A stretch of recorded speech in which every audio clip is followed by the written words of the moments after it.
for the postman, Professor Melly Mel. This is not a glorification or a glamorization. This is an education. You can go anywhere in the world and get a couple of lives, but you come right here to get the truth. Be sure to click the notification bell, like, subscribe, and share. Drop a comment down below. So when the dope content hit, it'll feel like it's the first and the 15th. Lock the door.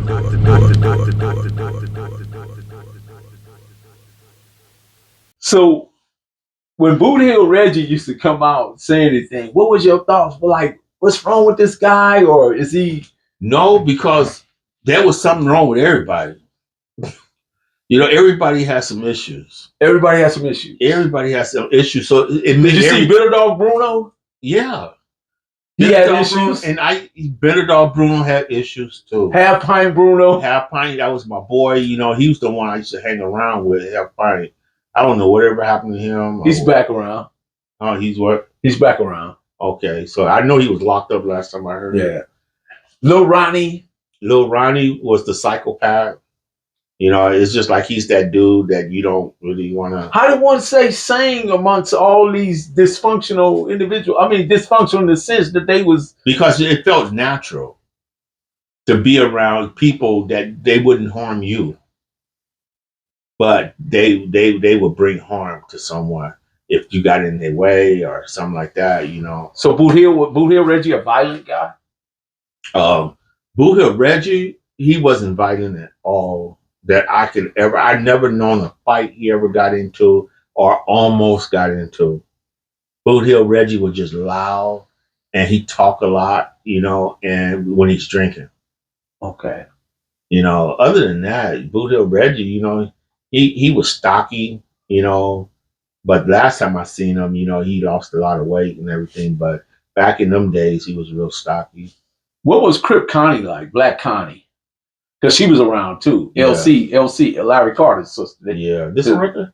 Huh? This we back on? Yeah. Oh, okay. So Crip Connie, if I was to try to describe Crip Connie, I'll try to say that she was built like a boy. But you could tell she's a girl, but she was masculine. Like she lift weights, but she didn't have muscles, but she had tone. Like you could see them cuts and stuff and around her shoulders and all that. And I never seen her knock out a dude before, but I heard rumors of niggas that she knocked out, So I knew she was able to swing them dogs. She hung around other girls like Beverly, Tina, Diane, they definitely was known as the Cripplettes, but they was definitely associated with Boothill. So it seemed like everybody was functioning between the Grandee'S, Boothill, and Park Village. Yeah, it was the Grandee'S, Boothill, Park Village, then came like Spooktown, yeah. And then all them niggas start coming down to the village, and then that's when we start meeting like Cartoon, Knuckles, Clarence, and all Volcano, Baby Roscoe, and they joined the family, and it was a lot of. So the family grew. Yeah, and most of the parties, man, that we used to go to, man, was over there across the tracks, over there where they from, and it was them back garages that sits in the back, and man, it'd be full of women, and you could smell the good, what was that, the hairspray, the Fred oil, good Fred oil and Afro Sheen. Beautiful people use Afro. Watu Wazuri. Yeah, that was the Swahili part. Yeah, you could smell that with the leather. You could smell perfume and colognes and stuff all together. And the music, they had the strobe lights, the color lights. And when you walking up on the party, you could hear that music and you see the lights blinking and all the people's in there killing it and just enjoying and having fun. All up until the Crips walk up in there. You know what I'm saying? But I've only been at a few occasions when when something actually went down. Because for some reason, I would always leave the situation. Either I got the munchies and I gotta go get something to eat, and then I come back and hear about all that happened while I was gone or something, But yeah, them was the days, man. You know what I'm saying? So definitely, a lot of the moments was worth remembering. Talk to me about Big Grebo. You guys call him Grebo, but I don't know Ronaldo. where Rebo come from because we ain't never called him no Rebo. He was always Grebo. Granado, you know what I'm saying? But we didn't call him Granada. But if you lived in Park Village, you would know him, you know what I'm saying, by his real name. But as the years went on and everybody graduated school and went on, it was Grebo all day long. Grebo, he was more like a corn-fed dude, He wasn't like big and muscular, but he was solid. He was more like a corn-fed from the country or something, And he had a right hand that it wasn't nice, at all, One day we was in Compton High School and it was only like maybe 6 of us. And we was over by the cafeteria and we was walking and there was this brother that was walking in front of us. He was walking with his girl. I think he was carrying her books and stuff like that. But from rumor, he was the best dressed person in the school. Every day he wore something different. Big Grebo? No. Oh, this dude. Okay. And we was walking behind him. And I guess, we started looking at his derby because he was wearing a white derby. It was a brand new derby. And he was wearing a white leather coat, probably some jeans and some white leather shoes or something like that. And Grebo just took off and just started walking from behind him, like like he was in an outrage.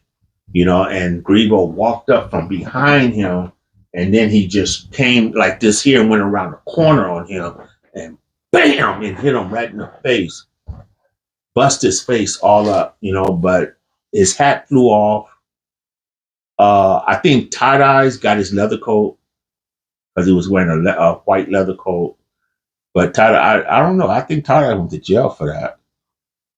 Yeah, and they was in about like I say about an hour later, maybe a couple hours later, I was in my bedroom because from my bedroom window I could see Boothill, and there was a car pulled up right in front of Boothill, and I'm looking out my bedroom window, and it was like 5 grown men, doors open. It was all 4 doors open. It was a big car, and the trunk popped open, and one of the dude was passing out rifles, just like this here.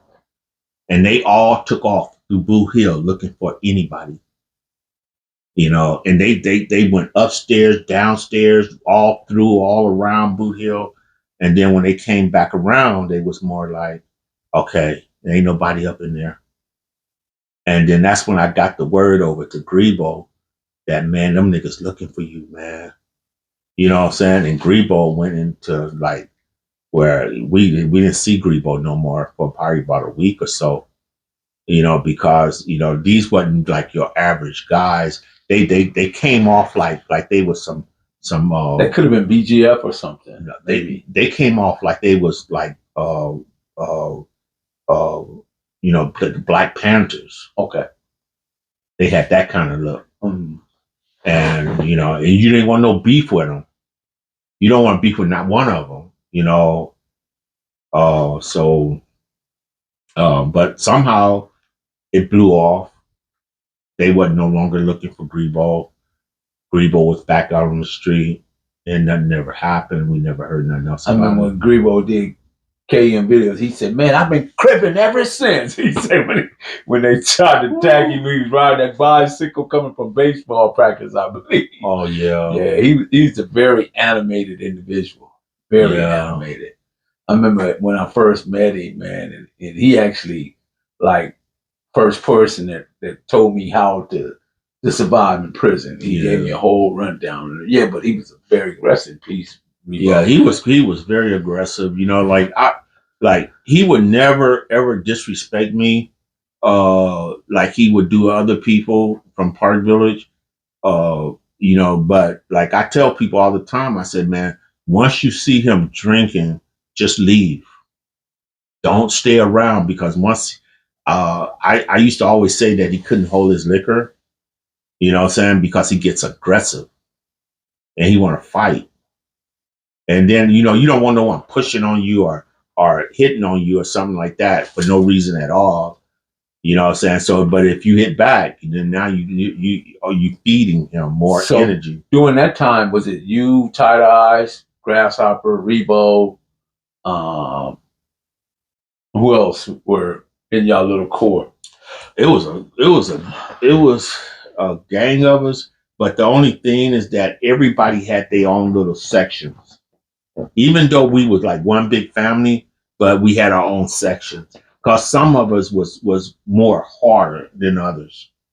And then other ones is cool, laid back. They like to, you know, mingle with the girls and stuff like that and dress up and have their little thing going on. But if something ever went down, they there, you know, like that. But then you got them that go out and create something. And then you got the ones that's just totally hustlers. You know, they didn't like care Ning. about. Ning was a hustler. Yeah. King Ning. He was a smooth operator though. Man. He'd be like, you know, he moved like a little turtle, man, like real slow motion. Kenneth Gibson. Yeah. And I met his son over in the Arms. Okay. Some time ago, you know, probably about maybe a couple of years Was ago. his mom Patty? You talking about like Patty? Light skinned Patty. King Ning used to go with Patty. Yeah, I think that they did go together. Yeah. You know, rest in peace, Patty. Right. Yeah, but I think they did go together. They was I remember, yeah, because Patty was like a real cutie pie. Oh yeah, super cute. Yeah. So what about Salty and Frosty? Frosty, you know, they was cool too, but I'm gonna tell you something about them. You know what I'm saying? See, because like seeing like all the ones that came from the Grandee'S, or that hung out in the Grandee'S a lot, when you see them, they not talking. You know what I'm saying? They quiet and they listen and they pay attention and they smart. You know what I'm saying? So you just don't get to know them like that. You know. So was that a Mac Thomas discipline, you think? I don't know. Because Mac Thomas was the same way. And his brother Landers, Melvin, Lee. Lee was cool. Because Lee was more open. You know. Yeah, I think if Mac Thomas, because the way you described him, I would say that was his personality, you know, because it was. Melvin was more like a Muslim. He just kind of like real clean all the time, short. He had a low cut haircut. Always looked like he gets up and he pays attention to his hygiene. At what point, who decided to shave everybody's hair off? That was Mac, the one that I heard that put the word out. That and they did that in where? Park Village or Boothill or Grandee'S? Well, we did it in Park Village, you know, where all the Crips came and got their hair shaved. Yeah, because I remember Stevie Slater. Have you heard of him? Mm-hmm. Yeah, and Lil Ronnie had a situation where, you know, Stevie was saying that I'm not shaving my hair off. And Lil Ronnie said, you are going to shave your hair off. And he said, oh, yeah, I bet I won't. And then next thing you know, Lil Ronnie took off his leather coat, and then they got the thumping right there. And it was a real fight. But did he shave his hair off? Yeah, he shaved it. He threw the towel in the ring. Yep. So that was like mandatory. Once Mac said everybody shave all their hair off, was that he wanted everybody to look a certain way? Yeah, it had to be, because, you know, when you see like 20, 25 niggas walking, and they all got their hair shaved, Intimidation. they got the derbies on, you know, Two canes with the C's.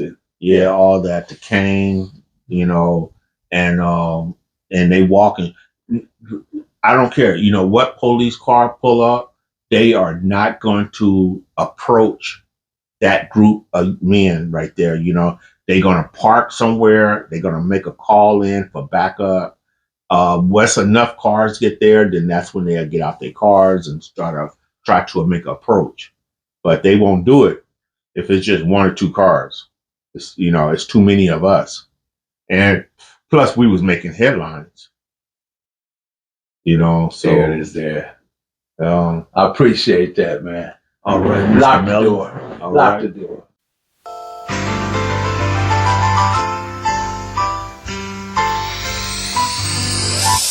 Straight out of Compton, original streets. Grew up with the lion, see what the criminals see.